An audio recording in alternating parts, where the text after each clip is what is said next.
Welcome back to the double leg. I'm one half of the show. Hey, Jai Picks, the other half of the show, the parlay. Joining me in to recap some UFC 294. Let's get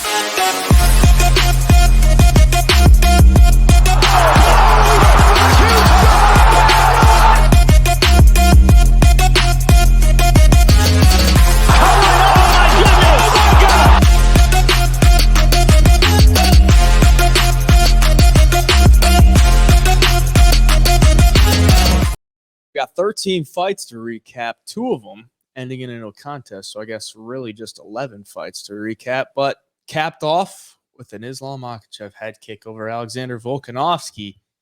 Didn't quite expect that, honestly, or at least not that early. I did think Makhachev was going to win. Had the KO prop, so I was happy about that. But I didn't expect him to get him out of there that early. Exciting afternoon of fights, I guess, because it was an early card for us. But what'd you think of the card overall?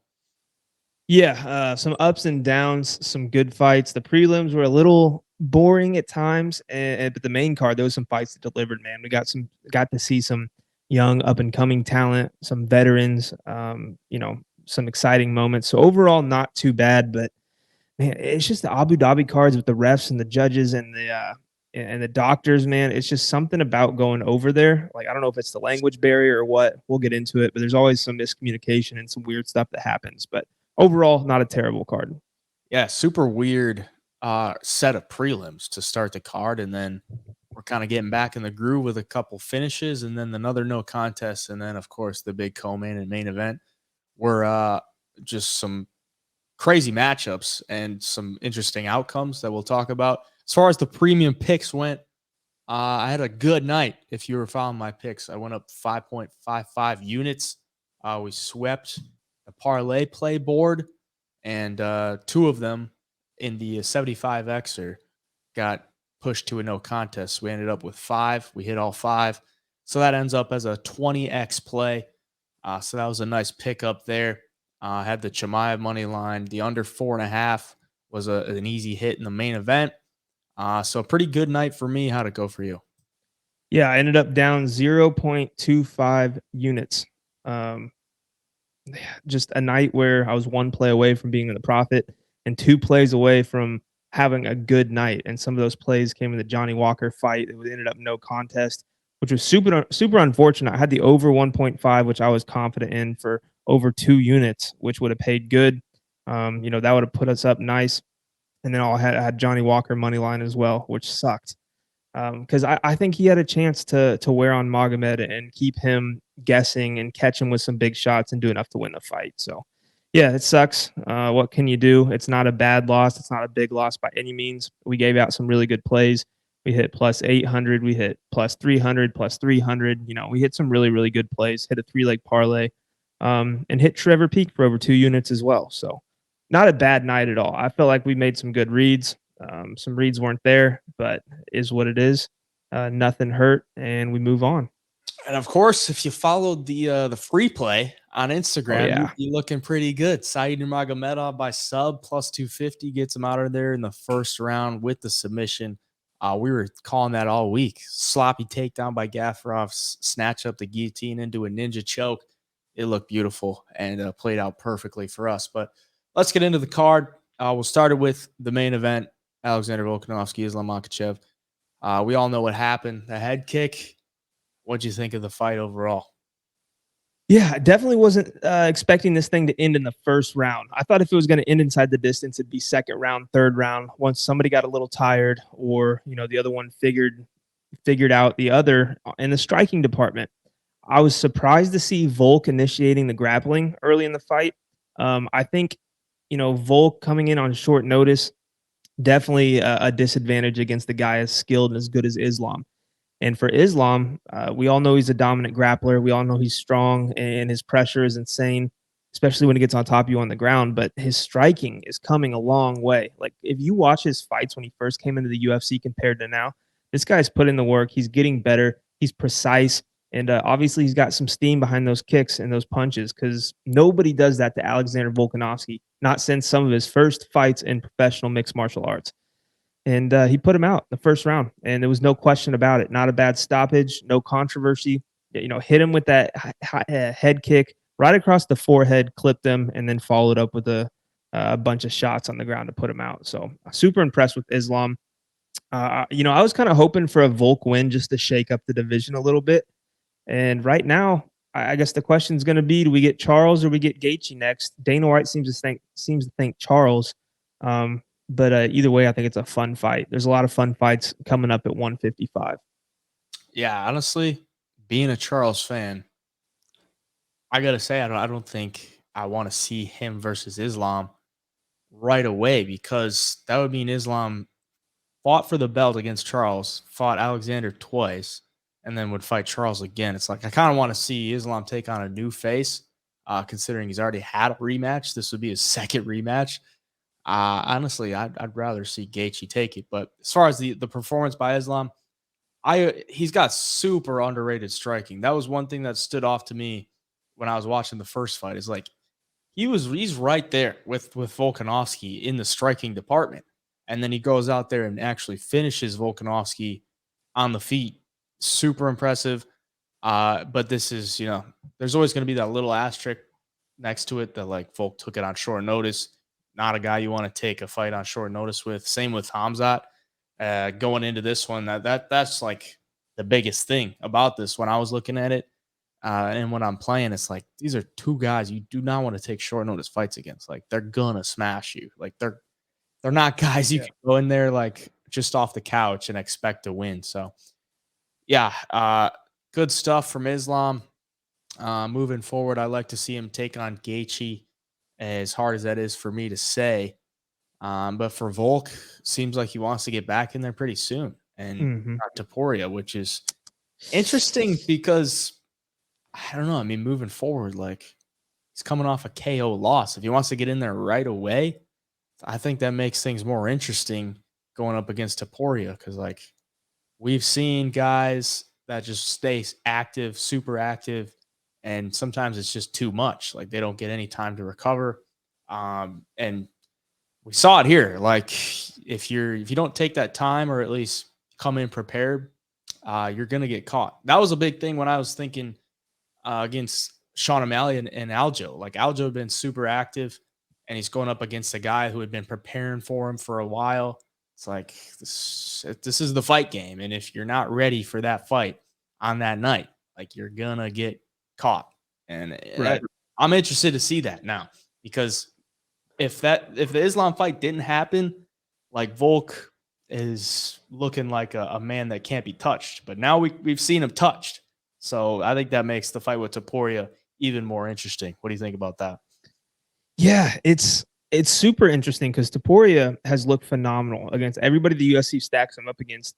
But now that you see Volk get clipped and put out by Islam in the first round, it's like that's Topuria's, his strong suit is his striking, and he hits really, really hard. He finds the chin.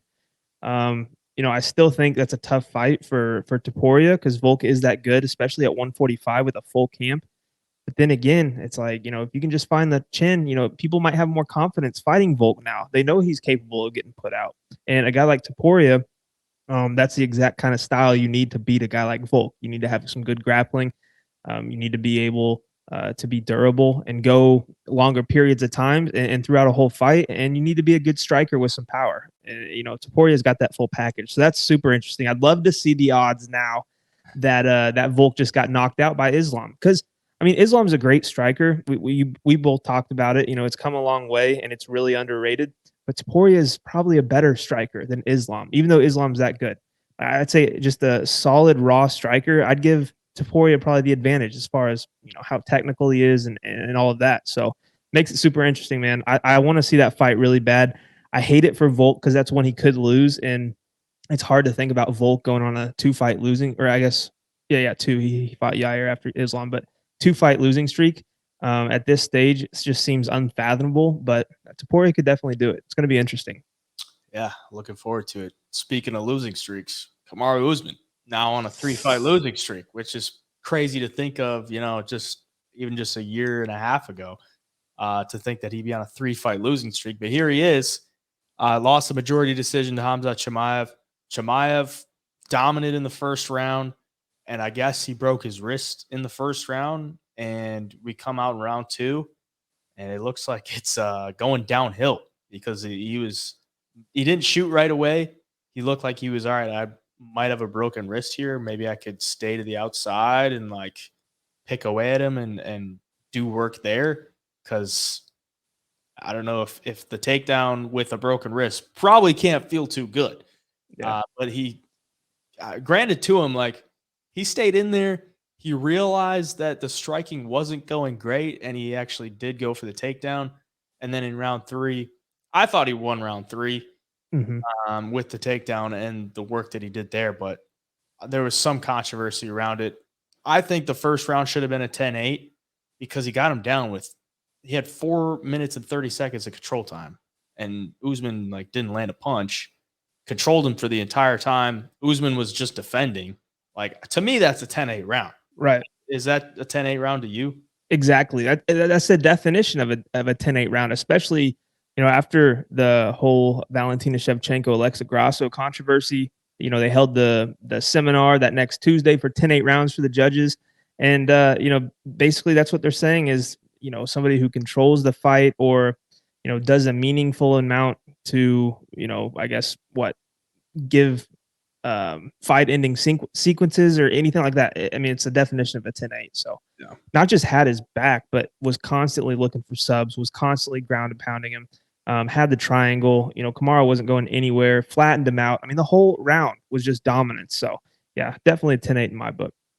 Yeah, it's like he didn't do a ton of damage from the top, but like you could tell, like Usman is like one mistake away from this fight Yeah. being ended. So to me, for that amount of control time, to have his back too, it's not like he's laying in his guard, sitting there and like holding him down, or at least like that's a bad position. The guy's on your back the entire fight or the entire round. So that's a clear 10-8 to me. If that's not a 10-8, I don't know what is. But there's always that's the subjectiveness of the judging. As far as the last 2 rounds, I thought Usman probably edged the second round, and then Chimaev took the third. The third round was kind of back and forth from the start, and then Chimaev landed a takedown, got a good amount of control time, and then they ended the fight on the feet, just swinging it out. But I thought it was a win for Chimaev, and an interesting fight moving forward because I don't think he really should get a title shot off of that because Usman's not even a middleweight. He hasn't faced a true middleweight in the rankings yet. And if he does get a title shot off of that, I would be, I mean, I wouldn't be shocked because he sells, and that's what they're gonna do. But I don't think it's very deserved. What do you think? Yeah, I mean, it sells. That's what I mean. You said it perfectly, and that's what the UFC's in business for. So I could see him definitely getting the next title shot, but same time, like that's his first fight at 185 in the UFC. So I mean, I don't know, give him a few guys. It's not like he's going anywhere anytime soon. The guy's still pretty new to the organization. If you think about it, he's not as active as most people would like him to be, but at the end of the day, he's going to be around for a while. There's no reason to rush him. Give somebody else a little more deserving the shot first. I mean, I think Dricus du Plessis, beat the number 1 contender handily, finished him second round at 290, and had an injury. Coming off injury, he should be next in line, regardless of what happened in the meantime. But yeah, I think either one's a good fight. I think Dricus or Hamzat is going to be a fun one, fun build up. And the fight itself will be fun as well against Strickland. So interesting stuff happening in the UFC, that's for sure. What I'm hearing from a fairly trusted source is that Hamzat Chimaev doesn't have a visa to get into the U.S. So a possible sense. title fight for Hamzat would mean it'd have to be in a different country. So maybe they could try to throw it on the Toronto card in January, but with Chimaev's injury, I don't really see that happening. So yeah, moving forward, maybe something to keep in mind as far as matchups go. Maybe that'll work out in the favor for Drake if Hamzat can't get into the U.S. So interesting stuff there. For Kamaru, I don't know. Does he go down to 170 again or go back to 185? I don't know what's like what. There's not too much left for Kamaru at this stage. He's got bad knees. He's not the healthiest anymore. He went on a 15-0 run in his pro career. He's done everything. He's been the champ for a while. And, 0-3 now, 2 losses to the champ, 1 to Hamzat. It's kind of a long road back to the title. I mean, you can't just keep mixing him in there after this losing streak now. And you got to get some fresh blood in the rotation at 170. Maybe he just takes fun fights and bounces between 170 and 185 for the next few fights and then calls it a career. But I don't know. I don't know. I'm not super interested in what Kamaru does next anymore after this losing streak. And, we've had our fair share of Kamaru over the years. He's been phenomenal, excellent champ, excellent fighter. For me, there'd be no shame in him, maybe one more big fight and walking away. Yeah. That's like the only guy that I would be interested for him to fight would be like Bilal Muhammad. Right. Yeah. Yeah. What does that do for Kamaru Usman? Like literally nothing. So It's a tough fight. I don't think that fight really happens. And like you said, I mean, he's 36 with a lot of injuries. And just watching that fight, it's like there's no chance in hell he's taking down Hamzat. Like the way he's moving in there, he looks slow. He looks super slow. And it's not to say that his striking isn't still there, because like the hands are still there. He was still able to catch Hamzat with some stuff, but the athleticism that he had, it's clearly not there anymore. So I don't know what he does moving forward, but we'll see. I mean, 3 straight losses. We'll see who they match him up with next, or if he even, takes a little bit of time off after that. He's probably got a lot of money in the bank now after getting that paycheck. So we'll see. Ankalaev, Walker, the knee to the face, ended in no contest. That was sucky because it didn't need to end. It was just kind of dumb. It was clearly an illegal blow. Like Walker's knee was down clearly, and Ankalaev struck him in the head, cut him on the eyebrow. So that would have altered the fight in some way. And I guess the doctor asked him where he was, and he said, the desert. So it's like classic Johnny Walker, like just being a goon. And I guess that's why they stopped the fight. So dumb stuff there. Like you hate to see that. Like this is a pay-per-view main card fight. Like we can't have this happening on like this big of a stage.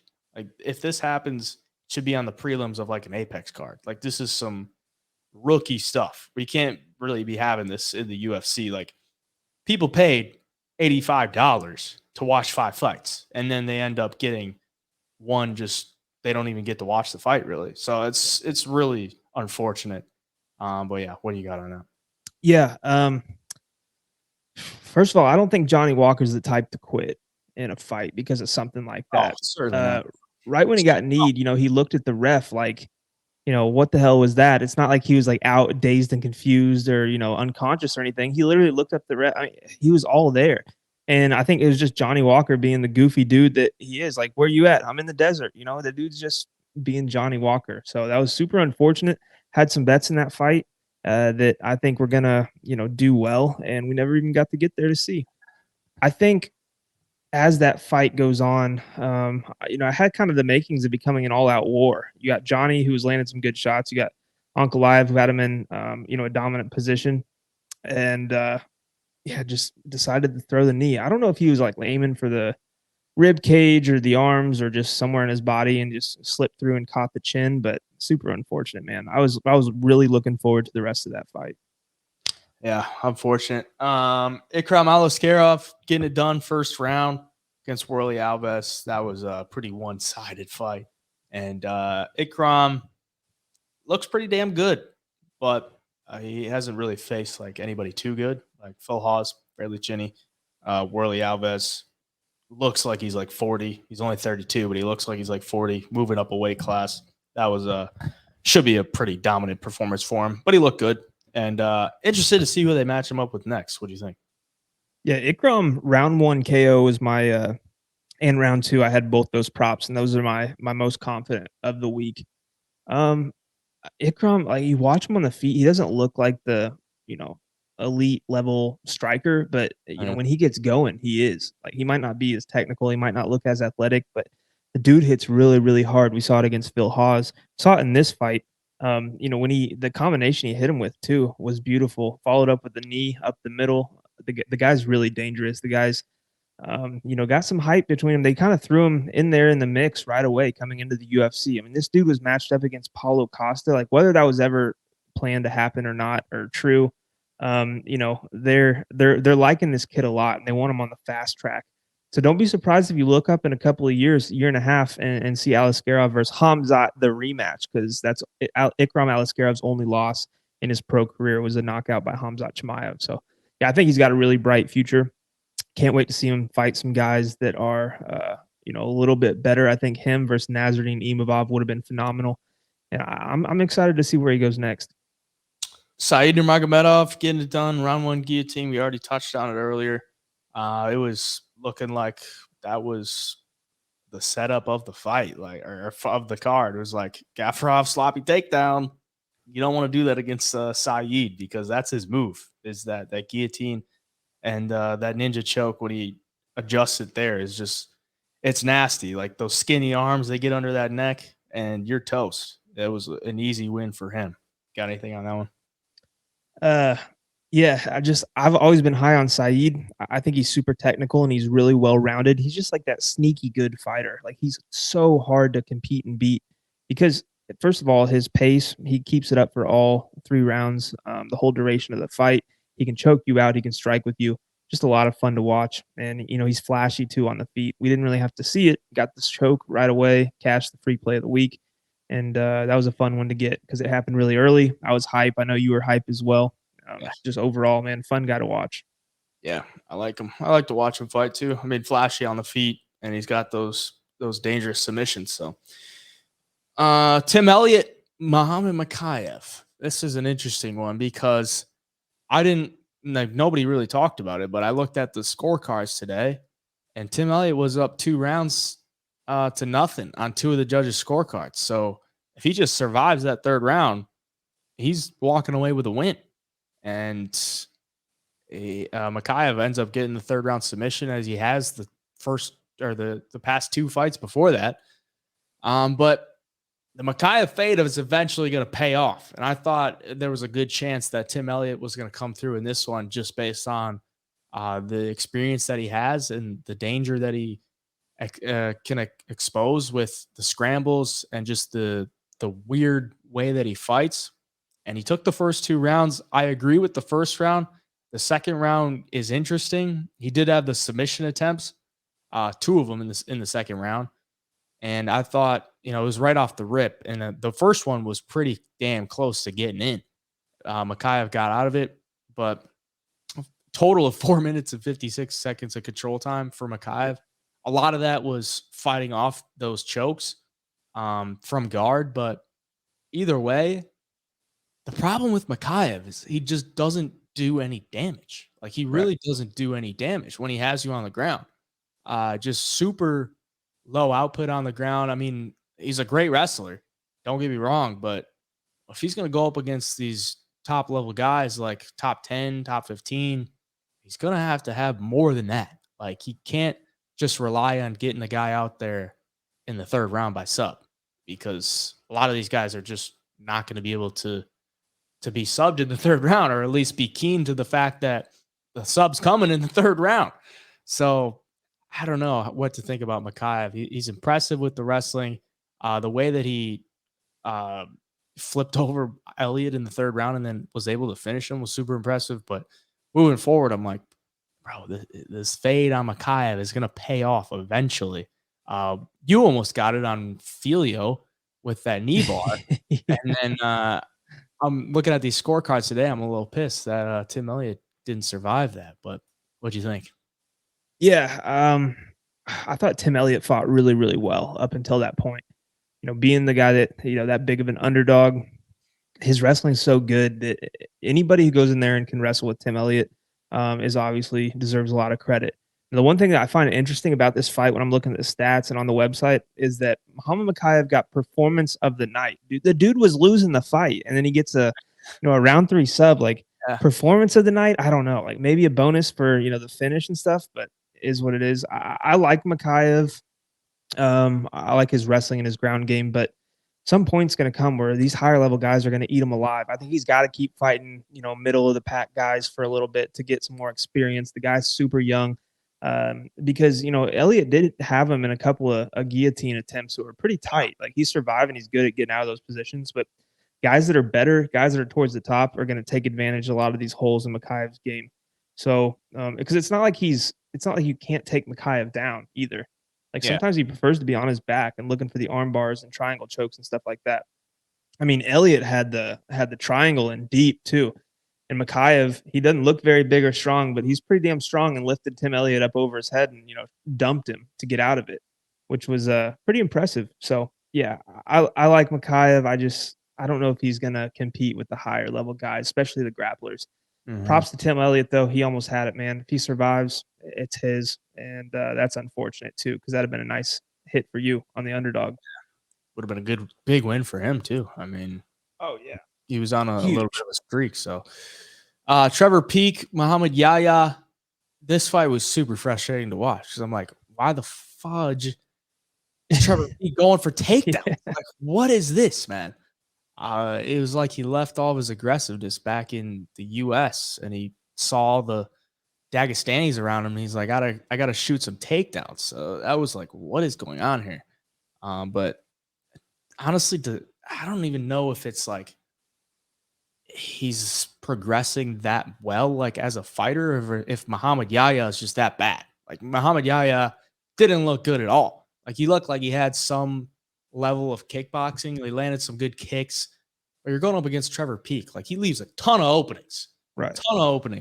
and he is strong. But you look at him against Yahya, and Yaya's bigger than, he's taller than him. He should be able to, stay to the outside a lot better. He was just getting backed up against the cage, and it was just a rough one to watch. But Trevor Peak gets it done, and I guess a good win for him. What you think?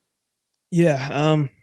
If you had Trevor Peak inside the distance, definitely super frustrating to watch. I had the money line, and overall though for Peak, like it's not a bad performance because he did show that he's trying to stay a little more composed.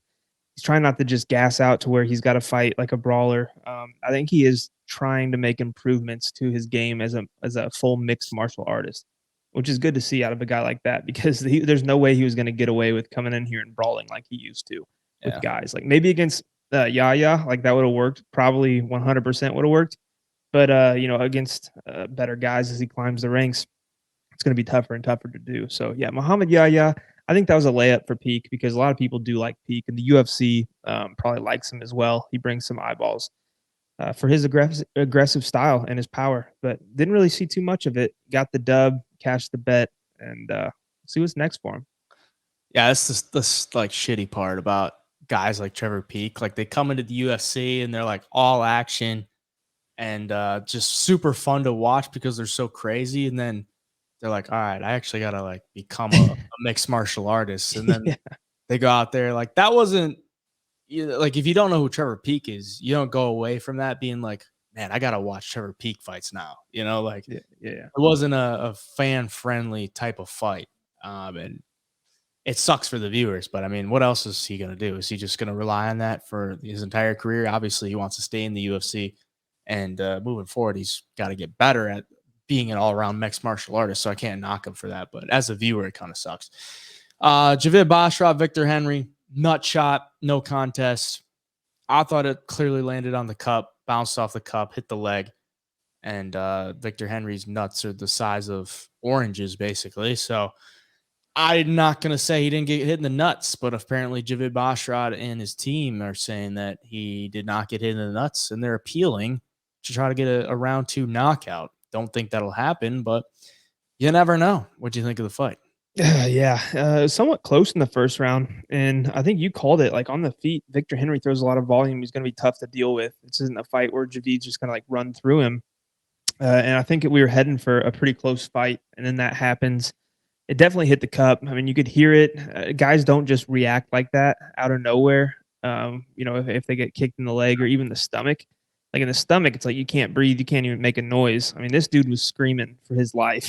It was Yeah. a bad one. So yeah, I think we'll see the rematch. I'm pretty sure that's what Dana was alluding to, is that we got to get those two in there again to fight. And there's going to be a lot of animosity and it's going to be pretty intense leading up to that one between those two because there's been some words online between the two. Yeah. And yeah, it's going to be a fun one.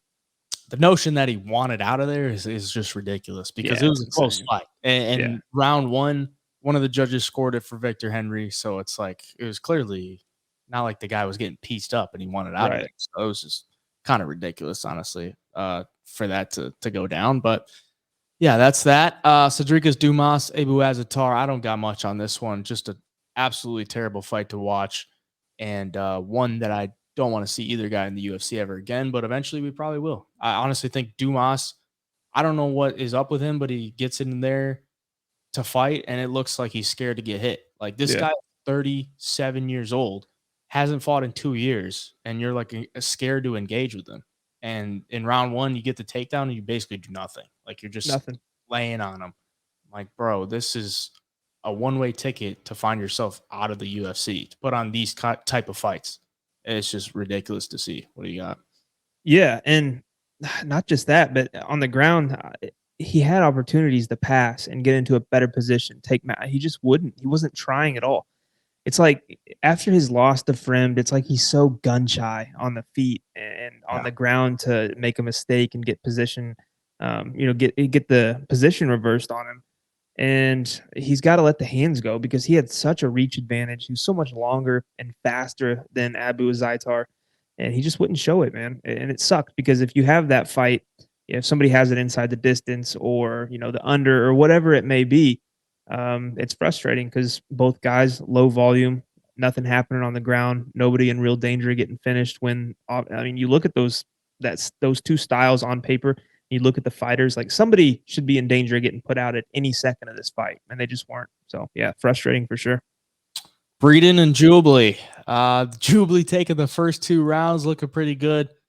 In steps the dog Mike Breeden in round 3. Jubilee he looks like he saw a ghost and like just completely folded, which was just wild to watch because he started getting tagged up by Breeden, and it wasn't even like he started shooting takedowns. It wasn't like he was firing back. He wasn't like circling well. It looked like he was like, "Oh shit, I'm done. Like I'm out of here," and gets finished in round 3, up 2 rounds. Man, he just had to survive.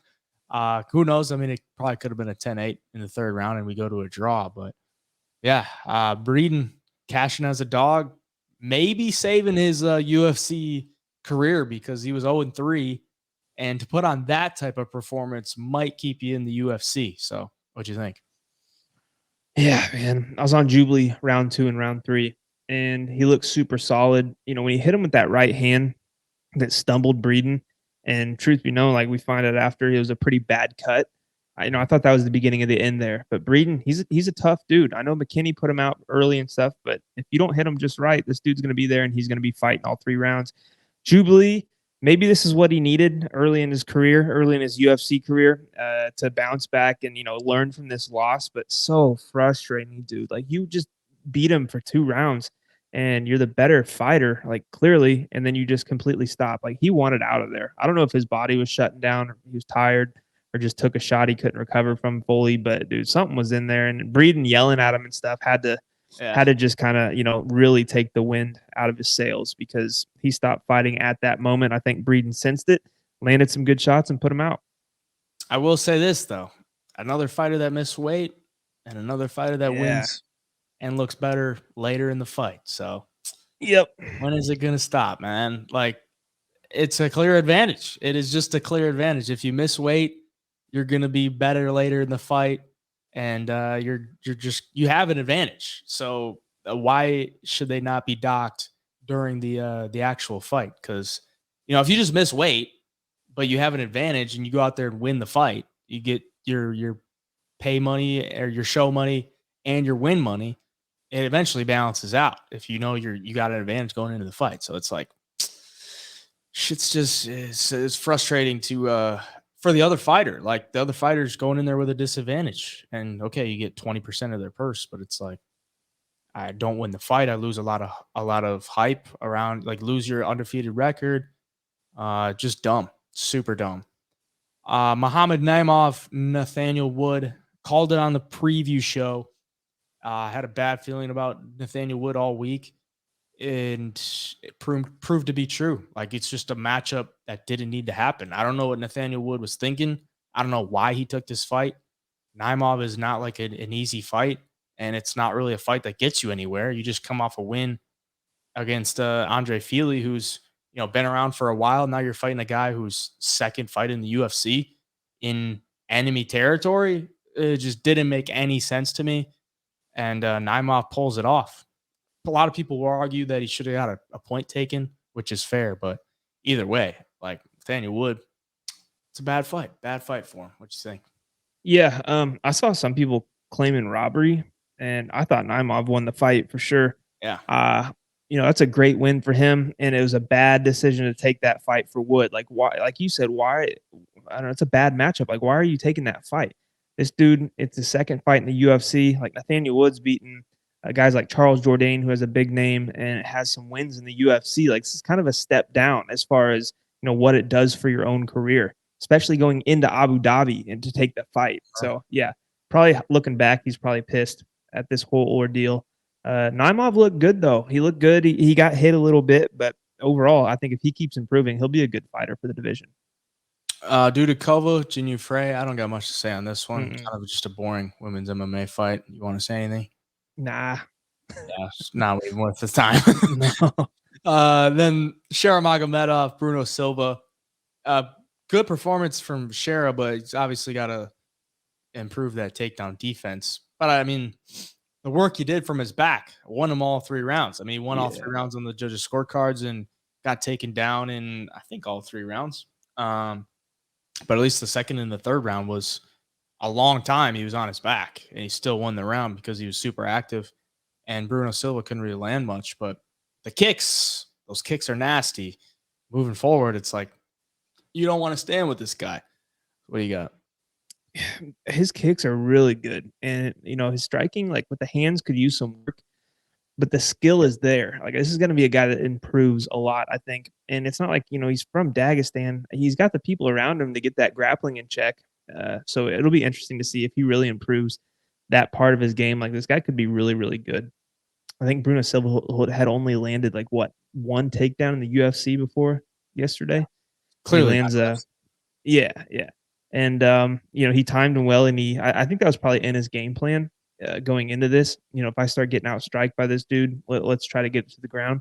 And Mhm. Bruno Silva probably wins the fight if he just does something with the takedowns and the control. Land some ground and pound, do whatever. But he just didn't. I don't know if it's because he couldn't with the elbows that Shara was landing from the bottom or what. But I was honestly impressed by those. I mean, those were doing damage. You could see Bruno kind of like falling back and holding his head a little bit after some of them. And then the kicks he would land to get back to his feet, like from the ground to get back up, was really impressive. I think Shara, that was one of the most anticipated fights on the card because of the hype, because of the background and the controversy. So going forward, I think there's going to be fun fights for him in the UFC. He does get hit a little bit, so he's gonna have to work on that and the takedown defense. And if he can keep fights on the feet, though, I think he's gonna find some finishes in the UFC. Yeah, it's like his kicks are such a weapon that like it's really tough to get past him to really Yeah, land in the hands. And it's clear that Magomedov doesn't have the best boxing. And if he can't use the kicks, he's probably gonna have some troubles. right. But on the ground, it was clear like Bruno Silva got him to the ground and he was still losing the fight. But he's like, if I stand up with this guy, I'm gonna lose the fight even more Mhm. clear. So it's like I'm just gonna try to do the best I can on the top. But yeah, we'll see. Interested to see who they match him up with next because it gets a win over Bruno Silva, who just fought Brendan Allen, who's ranked, and maybe they give him a ranked opponent, maybe another guy that's kind of borderline around the rankings or something like that. But we'll see. I mean, he's obviously a polarizing guy. You just look at him and you're like, who is this guy? He's scary. But Right. yeah, that's the recap. UFC 294. You got any final thoughts about the card? We got a week off next week. No card for the UFC. We got the Fury and Ngannou fight for boxing. But other than that, it's pretty low key weekend for combat sports. I know. Thankfully, we got that fight because, yeah, like you said, not much else going on. Another break from the UFC. It feels like we just had one, but after this, we'll get rolling till around Christmas without some breaks and get some good fights coming up, some big pay-per-view cards. Lots to look forward to after this break's over. Can't wait. Yep. If you want to follow on Instagram at the double leg, stay up to date with everything there. At HeyJai Picks on the medias for me. Where can they find you? All social medias at the Parlay MMA. If you're watching here on YouTube, drop a sub for us. Hit the like button to support the channel. Till the next video, the double leg signing out.